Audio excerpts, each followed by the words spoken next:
नाज़रीन, सिंध जे ॿिए नंबर वॾे शहर हैदराबाद में अक्सर रोड रस्ता तबाह हुजण करे हादसा रोज़ जो मामूल बणियल आहिनि, पर इंतज़ामिया नोटिस वठण लाइ तयार न आहे। इन हवाले सां वीडियो लिंक ते मौजूद आहे असां सां साकिब कुबर। जी साकिब, छा तफ़सील आहिनि इन हवाले सां?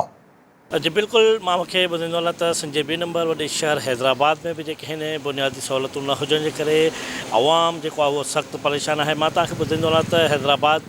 सिंध जो ॿियो नंबर वॾो शहर आहे, पर मुख़्तलिफ़ इलाइक़नि जी असां ॻाल्हि कयूं, कासमाबाद, लतीफ़ाबाद, हैदराबाद सिटी समेत जेके बि इलाइक़ा आहिनि उन इलाइक़नि जे अंदरि जेको आहे हिन वक़्तु बि जेको आहे रोड जेके आहिनि उहे टुटल आहिनि ऐं शहरीनि खे जेको आहे अचु वञ में तमामु घणी मुश्किलात पेश अचे पई।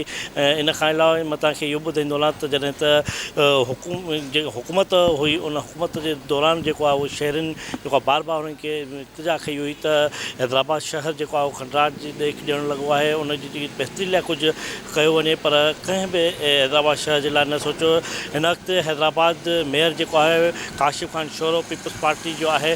उहो आहे, पर हैदराबाद जे मुख़्तलिफ़ इलाइक़नि में जेको आहे हिन वक़्तु बि जेको आहे उहो रोड रस्ता जेके आहिनि उहे खंडराट जो ॾेख ॾेई रहिया आहिनि। मुख़्तलिफ़ रोड टुटल हुजण जे करे केतिरा ई हादसा जेके आहिनि रोज़ जो मामूल बणिजी विया आहिनि ऐं केतिरनि ई इलाइक़नि में जेके आहिनि गटरनि जा ढक न हुजण जे करे जेके आहिनि केतिरी इंसानी जायूं जेको ज़ाया थियण जो जेको आहे ख़दशो आहे।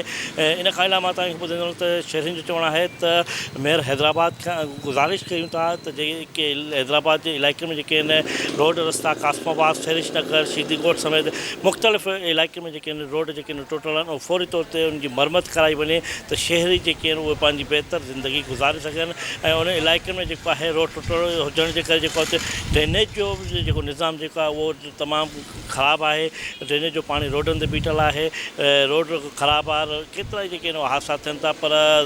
इंतिज़ामिया पारां जेके आहिनि के बि क़दम कोन वरिता आहिनि। में हैदराबाद जे शहर ने मुतालबो कयो आहे मेयर हैदराबाद खां त फौरी तौर ते इन्हनि रोडनि जी जेका उहो मरम्मत कराए ॾिनी वञे ऐं जेके इलाइक़नि में जेको आहे उहो जेका बहितरी कई वञे त जीअं शहरी जेके आहिनि हैदराबाद जेके शहरी आहिनि उहे सुख सां करे सघनि। इन खां अलावा मां ॿुधायां जेकॾहिं असां ॻाल्हि कयूं हैदराबाद रेलवे स्टेशन जी, त जीअं रेलवे स्टेशन खां माण्हू ॿाहिरि अचे थो त उहो बि जेको मेन रोड आहे उहो बि जेको ख़राबु आहे, जंहिंजे करे जेके शहरी खे मुसाफ़िरनि खे जेको आहे अचु वञ में तमामु घणी जेका मुश्किलात पेश अची रही आहे। मुतालबो इहो आहे शहरनि जो मेयर हैदराबाद खां त फौरी तौर ते जेके आहिनि उहे